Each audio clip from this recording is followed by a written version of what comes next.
ഇതാ ഇപ്പോ നമ്മുടെ വാർത്താ ചാനലുകളൊക്കെ പുറത്ത് വിട്ടുകൊണ്ടിരിക്കുന്ന ഏറ്റവും പുതിയ വിവരം എന്ന് പറയുന്നത് CPIക്ക് മുമ്പിൽ CPM മുട്ടുമടക്കിയിരിക്കുന്നു. അതാണ് അവരുടെ ഫ്ലാഷ് വാർത്ത.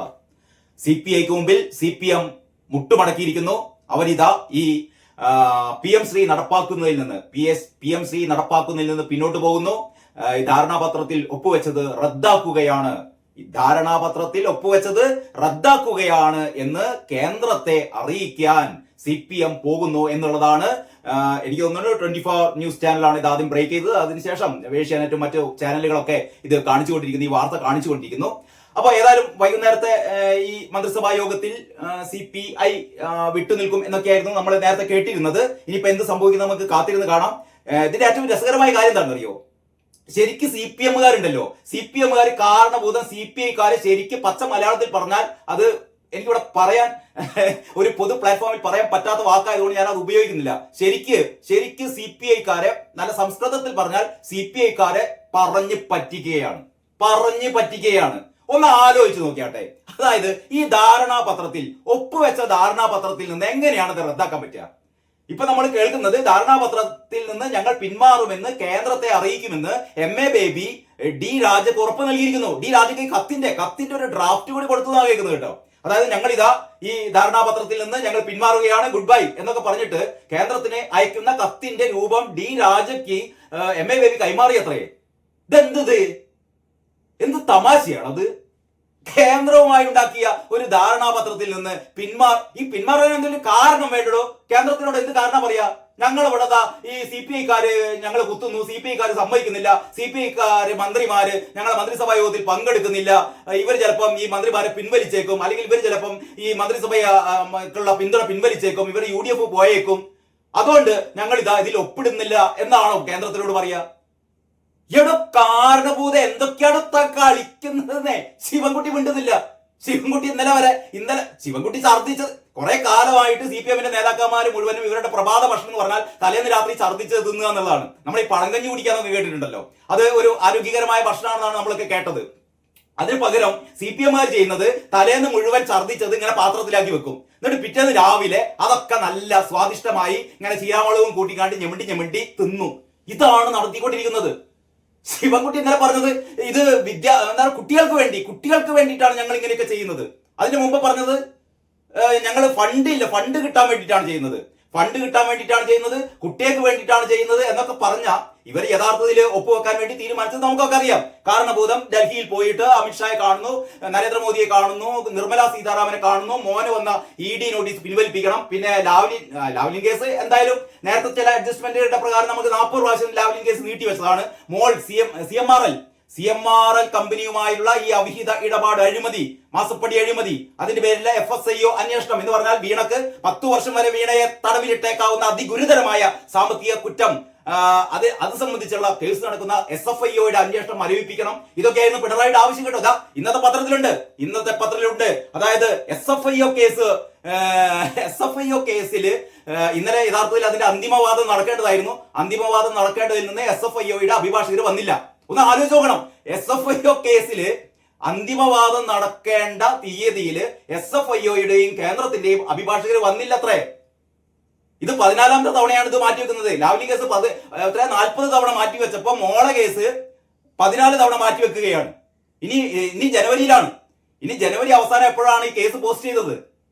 ഇതിന്റെ ഒക്കെ ഒരു പ്രതിഫലമാണ് ഈ PM ശ്രീ ഞങ്ങൾ നടപ്പാക്കിക്കോളാം എന്ന് കാരണഭൂതം സമ്മതിപ്പിച്ചത്. ഇവിടെ എല്ലാവർക്കും അറിയാവുന്ന കാര്യമില്ലേ?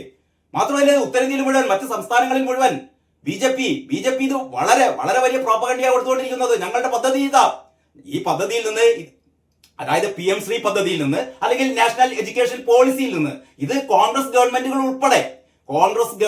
ഉൾപ്പെടെ ഇത് അംഗീകരിച്ചതാണ്, നടപ്പാക്കിക്കൊണ്ടിരിക്കുകയാണ്. രാജ്യത്തെ എല്ലാ സംസ്ഥാനങ്ങളും നടപ്പാക്കിക്കൊണ്ടിരിക്കുകയാണ്. 3 സംസ്ഥാനങ്ങളാണ് ഇതിൽ നിന്ന് മാറി നിന്നത്. ഒന്ന് നമ്മുടെ പശ്ചിമ ബംഗാൾ ദീദിയുടെ, രണ്ടാമത്തത് നമ്മുടെ സ്റ്റാലിന്റെ തമിഴ്നാട്, മൂന്നാമത്തത് കാരണഭൂതത്തിന്റെ കേരളം.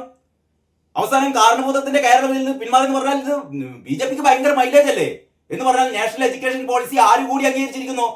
ഇന്ത്യ മുന്നണിയുടെ ഭാഗമായ ഈ കാരണഭൂതത്തിന്റെ പാർട്ടി NEP-യിൽ ഒപ്പുവെച്ചിരിക്കുന്നു, അല്ലെങ്കിൽ ഈ PM ശ്രീയിൽ ഒപ്പുവെച്ചിരിക്കുന്നു എന്ന് ബീഹാർ തെരഞ്ഞെടുപ്പ് നടത്തുന്ന, അല്ലെങ്കിൽ ബീഹാറിലെ തെരഞ്ഞെടുപ്പ് പ്രചാരണത്തിലൊക്കെ ഇത് വലിയ വിഷയമാണ്.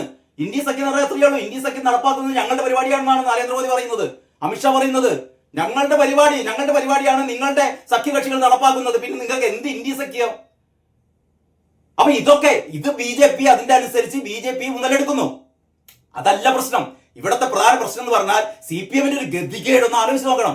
അതായത് ഈ TV ചാനലുകളൊക്കെ പറയുന്നത് CPI-ക്ക് മുമ്പിൽ CPM മുട്ടുമടക്കി എന്ന് പറഞ്ഞാൽ CPI-ക്കാർ ജയിച്ചു, CPI-ക്കാര് ഉദ്ദേശിച്ച പോലെ. അവർ പറയുന്നത് ഈ ഡി രാജയുടെ നേതൃത്വത്തിൽ പറഞ്ഞല്ലോ, അതായത് ഈ PM ശ്രീ പദ്ധതിയിൽ ഒപ്പുവെച്ചതിൽ നിന്ന് പിന്മാറണം അല്ലെങ്കിൽ റദ്ദാക്കണം. അതനുസരിച്ച് ഞങ്ങൾ റദ്ദാക്കിക്കോളാം എന്ന് പറയുന്നു, കത്തയക്കുന്നു. ഞാൻ പറഞ്ഞുകൊണ്ട് വരുന്നത് അങ്ങനെ റദ്ദാക്കാൻ പറ്റില്ലെന്നേ. ഇതൊന്നും ഒഴിഞ്ഞു പോരാൻ പറ്റില്ല. കാരണം അതിന്റെ MOU-ൽ വളരെ കൃത്യമായി പറയുന്നുണ്ട്, ഈ ഒരു പദ്ധതിയിൽ ഒപ്പിട്ട് കഴിഞ്ഞാൽ പിന്നെ സംസ്ഥാനങ്ങൾക്ക് ഏകപക്ഷീയമായി പിന്മാറാൻ പറ്റില്ല. കേന്ദ്രം തീരുമാനിക്കണം. എന്തൊക്കെ ന്യായങ്ങൾ ഉണ്ടായാലും സംസ്ഥാനത്തിന് ഈ ഒരു ധാരണാപത്രം ഒപ്പിട്ട് കഴിഞ്ഞ സ്ഥിതിക്ക് പിന്നെ അതിൽ നിന്ന് പിന്മാറാൻ പറ്റില്ല. ഇത് CPI-ക്കാർ പറഞ്ഞു പറ്റിക്കല്ലേ. ഇനി ആകെ 4-5 മാസേ മുന്നിലുള്ളൂ. ഈ 4-5 മാസം മുന്നിലുള്ളപ്പോ ഇപ്പൊ CPI-ക്കോട് എന്താ പറയാവോ, നിങ്ങൾ പറഞ്ഞനുസരിച്ച് ഞങ്ങൾ ഈ ധാരണാപത്രത്തിൽ നിന്ന് പിന്മാറുന്നു, ഞങ്ങൾ കത്തയച്ചിരിക്കുന്നു. ഈ കത്തിനൊരു വാല്യൂ ഇല്ലടോ. ഈ കത്തിനെന്ത് വരാന്ന്? ഇതാകെ പറഞ്ഞു പറ്റിക്കുക എന്ന് പറഞ്ഞാൽ CPM-കാരുടെ കാരണഭൂതത്തിന്റെ തുടക്കം മുതലുള്ള കള്ളക്കളി. ഈ കള്ളക്കളിയിൽ ബിനോയ് വിശ്വവും ഡി രാജീവ് കുടുങ്ങി. ഇനി ഇവർക്ക് എന്താ പറയാ, ഇവരാവശ്യപ്പെട്ടത് പിന്മാറണം എന്നാണല്ലോ. പിന്മാറണം. അപ്പൊ കാരണഭൂതം എന്ന് പറയുന്നു, നിങ്ങളുടെ ആവശ്യം പരിഗണിച്ചുകൊണ്ട് ഞങ്ങളിതാ കരാറിൽ നിന്ന് പിന്മാറിയിരിക്കുന്നു, ഞങ്ങളിതാ ഈ കാര്യം കേന്ദ്രത്തെ അറിയിച്ചിരിക്കുന്നു.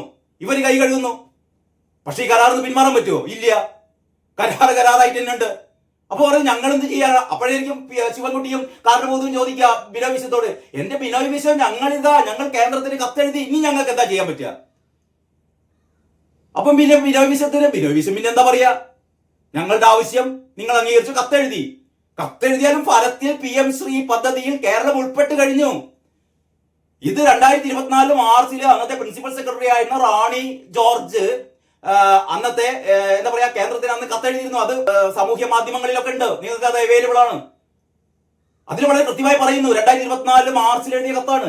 ഞങ്ങളിതാ ഈ അധ്യയന വർഷം എന്ന് പറഞ്ഞാൽ 2024-25 തന്നെ ഇതിൽ പരിപൂർണമായി ഞങ്ങൾ ഇതിൽ സഹകരിക്കുകയാണ്. ഞങ്ങൾ PM ശ്രീ പദ്ധതിയിൽ ഞങ്ങളുണ്ട്, അതിന്റെ കാര്യങ്ങളൊക്കെ ഞങ്ങൾ മുന്നോട്ട് കൊണ്ടുപോവുകയാണെന്ന് 2024 മാർച്ചിൽ എന്ന് പറഞ്ഞാൽ ഏതാണ്ട് 1.5 വർഷം മുമ്പ് റാണി ജോർജ് അന്നത്തെ പ്രിൻസിപ്പൽ സെക്രട്ടറി ഉറപ്പ് നൽകിയതാണ് കേന്ദ്രത്തിന്.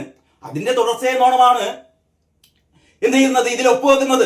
അപ്പോഴാണ് എത്രയും പെട്ടെന്ന് ഒപ്പുവെക്കാൻ കാരണം. അതായത് CPI-ക്കാരോട് പോലും പറയാതെ, ഘടകകക്ഷികളോട് പറയാതെ, കേരളത്തിലെ പൊതുസമൂഹത്തോട് പറയാതെ ഇന്നലെ വരെ കുറ്റപ്പെടുത്തിയ ഈ സംഭവം ഇവർ പെട്ടെന്ന് ഒപ്പുവെക്കുന്നത്. ഞാൻ നേരത്തെ പറഞ്ഞ പോലെ 10-ാം തീയതി മുഖ്യമന്ത്രി ഡൽഹിയിൽ പോയിരുന്നു.